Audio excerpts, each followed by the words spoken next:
पढ़ेंगे 2.2 बहुपद में 2.2 को पढ़ेंगे, जिसमें पहला क्वेश्चन है कि निम्नलिखित पर बहुपद 5x - 4x स्क्वायर प्लस 3 के मान ज्ञात करने हैं। अगर x बराबर 0 हो तो इतने का मान आपको बताना है, यानी जहाँ x है उसके जगह पर आपको 0 प्रतिस्थापित करना है, 0 मान रख देना है। तो देखिए 5 आपको पता होना चाहिए, चर और उसके गुणांक के बीच में गुणा का चिन्ह होता है। 5 गुणे 0 माइनस 4 गुणे 0 स्क्वायर और प्लस 3।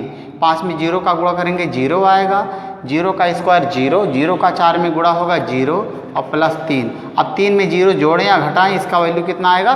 3 ही आएगा। इस तरह से इस बहुपद का मान 3 हो गया।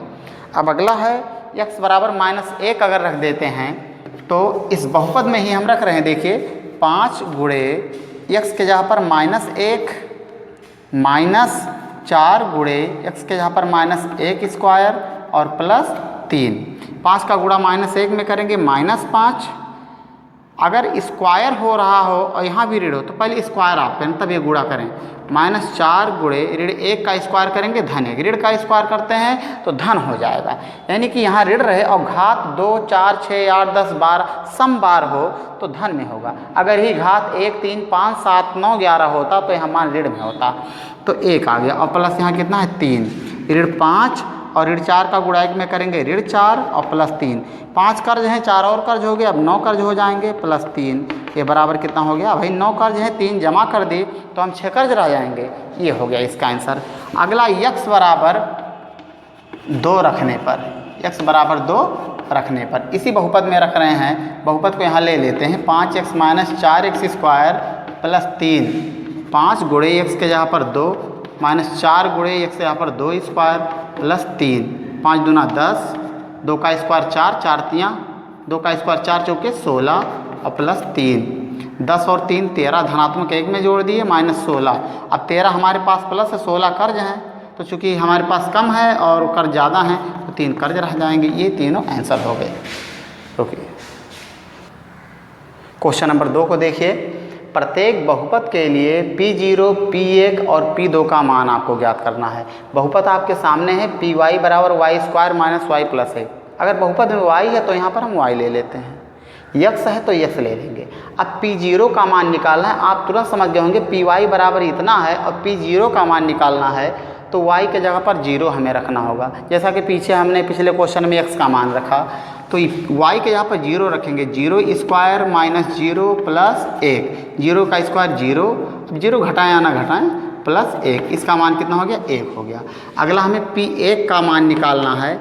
आप समझ गए होंगे। अब y के यहाँ पर 1 रखना, इसी में मान रखिए y के यहाँ पर 1 का स्क्वायर माइनस y के जहाँ पर 1 और प्लस 1, 1 का स्क्वायर 1 -1 प्लस 1, -1 प्लस 1 कैंसिल, केवल आंसर आ गया 1।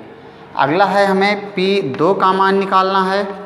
इसी में रखिए y के जगह पर 2 का स्क्वायर माइनस y के जगह पर 2 और प्लस 1, 2 का स्क्वायर 4 माइनस 2 प्लस 1, 4, 4 में 2 घटाएं 2 और 2 1 कितना हो गया? 3 हो गया। ओके, एक और क्वेश्चन को देख लेते हैं। इसका जो दूसरा क्वेश्चन है कि Pt बराबर 2 धन t plus 2t square minus t cube. अब हमें इस बहुपद पर इन तीनों का मान निकालना है, यानी P0, P1, P2 का। अब P0 का मान निकाल रहे हैं, इसमें चरराशि t है तो यहाँ t हो गया, यानी हमें t के यहाँ पर 0 रखना है। तो जहाँ जहाँ 0 आए, t आए वहाँ 0 रखिए। 2 धन 0 प्लस 2 गुणे t के यहाँ पर 0 स्क्वायर और माइनस 0 का क्यूब हो गया। 2 प्लस 0, 0 का स्क्वायर 0, 0 में 2 का गुणा किए 0, ये 0, 2 में 0 ही जोड़ेंगे तो 2 ही आएगा। अगला हमें P1 का मान निकालना है, तो जहाँ पर t आए वहाँ 1 रखिए। 2 धन 1 धन 2, यहाँ गुणा है, t के यहाँ पर 1 का स्क्वायर और 1 क्यूब। 2 धन 1 धन 1 का स्क्वायर 1, 1 दुआएं 2, 1 का क्यूब कितना होगा? 1 ही होगा। 2 1 3, 2 5, 5 में घटाएंगे कितना आएगा? 4 आएगा। अगला है P2 का मान निकालना है। 2 इस बार रखिए, जहाँ पर t आए वहाँ 2 रखिए। 2 धन 2 गुणे t के यहाँ पर 2 स्क्वायर ऋण 2 क्यूब। 2 2 4 हो गया। यहाँ देखिए 2 का स्क्वायर 4, 4 दूना 8 हो जाएगा। और -2 का क्यूब 8, -8 + 8 कैंसिल, यह मान कितना आ गया 4। जिसमें करना है सत्यापित कीजिए कि जो दिए गए मान हैं संगत बहुपद के शून्यक हैं या नहीं है। यानी यह जो x का मान है इस बहुपद का शून्यक है कि नहीं, बहुपद का हल है कि नहीं है। तो यह चेक करने के लिए हम इस x का मान इसमें हम रखेंगे। अगर हम x का मान इसमें रखते हैं और इसका मान 0 आता है तो जान जाइए कि यह इस बहुपद का शून्यक है, अन्यथा नहीं है। तो x बराबर हम -1/3 रख रहे हैं। तो px के यहाँ पर -1/3 हम रख रहे हैं। 3 गुणे x के यहाँ पर -1/3 और +1 है, गुणा हो रहा है कैंसिल कर देंगे, -1 + 1 बराबर कितना आ गया 0। इसका मतलब क्या हो गया, x बराबर -1/3 बहुपद का शून्यक है। अगला देखते हैं चौथा, उसमें से px बराबर दिया है x + 1 और x - 2। तो कह रहा है क्या x बराबर -1 और 2 इस बहुपद के शून्यक हैं कि नहीं। सेम उसी तरह से पहले आप p ये -1 रख दीजिए, x के यहाँ पर -1 + 1 इंटू -1 - 2, -1 + 1 0 हो गया, और गुणे ऋण 2 कितना हो जाएगा ऋण 3। अब 0 में चाहे जिसका गुणा करेंगे तो 0 आएगा, यानी कि यह जो है यह इस बहुपद का शून्यक है। अब p2 भी रख लेते हैं, x के यहाँ पर 2 धन 1 गुणे x के यहाँ पर 2 ऋण 2, 2 में 1 जोड़ेंगे 3 और गुणे 2 में 2 घटाएंगे 0, यह भी शून्य हो गया। इसका मतलब क्या हो गया, अतः x बराबर -1 और 2 संगत बहुपद के शून्यक हैं। ओके, इसी तीसरे क्वेश्चन में हम और देख लेते हैं। px बराबर 3x² - 1 दिया है, तो पूछ रहा है क्या x बराबर -1/√3 और 2/√3 इसके शून्यक हैं कि नहीं। तो रख दीजिए x के यहाँ पर, यानी p -1/√3 रखना है। तो 3 गुणे x के यहाँ पर -1/√3 होल स्क्वायर हो गया -1, 3 गुणे -1 का स्क्वायर कितना हो जाएगा 1, और √3 का स्क्वायर करेंगे कितना होगा 3 -1, इससे कैंसिल हो गया, 1 में घटाएंगे कितना आएगा 0।